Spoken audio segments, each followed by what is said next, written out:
అందరికీ నమస్కారం. ఈరోజు సుధామ శతకంలోని 16వ పద్యం. పీడలు సమస్యలను నవి తాడించును దరుమునుండ దావులు నెమకున్ గూడు బులుగులటు మనమున వీడి జడకు సాధనను వివేకి సుధామా.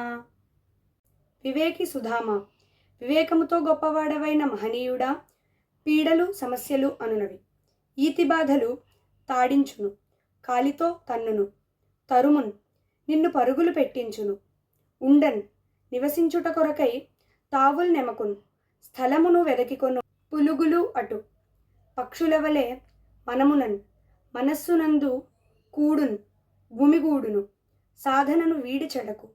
కనుక జ్ఞాన సాధనను మనస్సులో కట్టుకొనిన ఈ ఆలోచనల వలన విడిచిపెట్టి అజ్ఞానివి కావద్దు.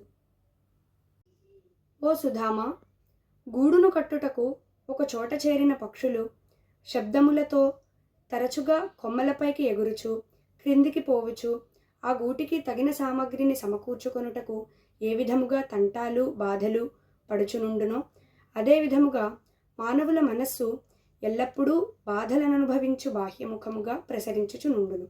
అటుల స్థిరముగా నుండనీక పరుగులు పెట్టించు ఈతి బాధలకు లోబడి జ్ఞాన సాధనను విడిచిపెట్టి అజ్ఞానివి కాబోకుము. ఇది ఈ పద్యం యొక్క భావం.